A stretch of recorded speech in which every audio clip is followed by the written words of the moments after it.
జై Swaraja world TV ప్రేక్షకులందరికీ వినాయక చవితి శుభాకాంక్షలు. ఈ రోజు మనము ఇక్కడ 7వ రోజు చాలా ఘనంగా జరుపుకుంటున్నాము. మీ కళ్ళెదురుగా చాలా అద్భుతమైనటువంటి ఒక వినాయకుడు మీ అందరికీ కనిపిస్తున్నాడు కదా. వినాయక చవితి ప్రత్యేకతమైనటువంటి ఒక చవితి రోజున మనమందరము పూజ చేసుకుంటున్నాము. కేవలం ఆ రోజే చేసుకోకుండా ప్రతిరోజు కూడా పూజ నిర్విఘ్నంగా జరుపుకోవాలి అనే ఉద్దేశంతో ఈ కాలనీలో, ఈ రామాలయంలో, రెవెన్యూ కాలనీ రామాలయంలో ప్రతిరోజు ఒక విశేషమైనటువంటి పూజను జరిపించడం జరుగుతుంది. దానిలో భాగంగా 7వ రోజు హరిద్ర గణపతి అనేటువంటి దానితో వినాయకుడిని ఏర్పాటు చేసి, కేవలం వినాయకుడే కాకుండా వినాయకుడి తల్లిని కూడా గౌరవించాలి కదా, అది మన సంప్రదాయం. మాతృదేవోభవ అంటారు. అందుకే మొట్టమొదటి మనం ఏం చేశామో ఆ తల్లి అయినటువంటి గౌరీని ఏర్పాటు చేశాం.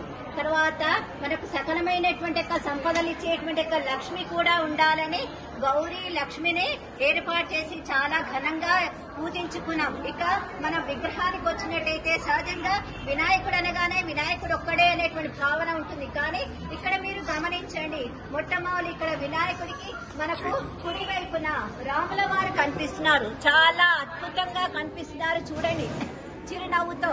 ఆదర్శ పురుషుడు రాముల వారంటే ఎవరు? ఆదర్శానికి నిలయం. మరి రామాలయం కదా, మనం రాముని కూడా గౌరవించుకోవాలి కదా. అందుకోసమే ఈ వినాయకుడికి రాముల వారిని కూడా ఏర్పాటు చేయడం జరిగింది.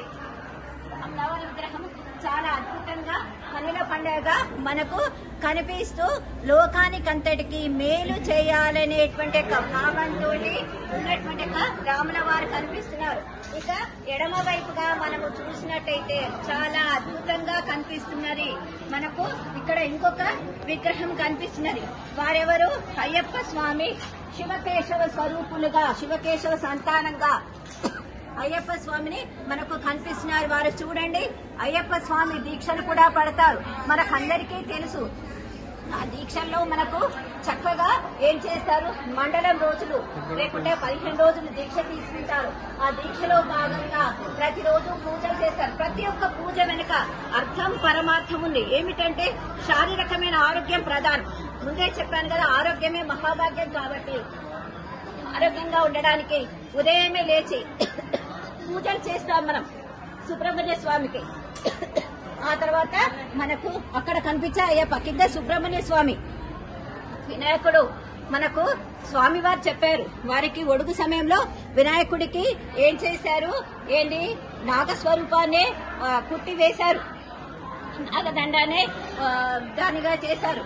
ఒడుక్కు వేయడము జరిగింది. అటువంటి వినాయకుడికి ప్రతిరూపమైనటువంటి వినాయకుడికి వెంబడి ఇళ్లకాలం ఉండేటువంటి సుబ్రహ్మణ్య నాగస్వరూపమైనటువంటి సుబ్రహ్మణ్య స్వామిని ఇక్కడ ప్రత్యేకించి పెట్టి వారికి కూడా గౌరవిస్తున్నాం. మనం ఆ సుబ్రహ్మణ్య స్వామిని కూడా మనం ప్రత్యేకించి గుర్తింప చేస్తున్నాం. ఆ సుబ్రహ్మణ్య స్వామి అంటే ఇక్కడ సమస్త దేవతలు కొలువై ఉన్నారు. రాముడు, అయ్యప్ప స్వామి, సుబ్రహ్మణ్య స్వామి, వినాయకుడు. ప్రతి ఒక్కరు కూడా మనకు ఒక సంతోషకరమైనటువంటి జీవితాన్ని గడపాలనేటువంటి ఆదర్శాన్ని వారిస్తారు.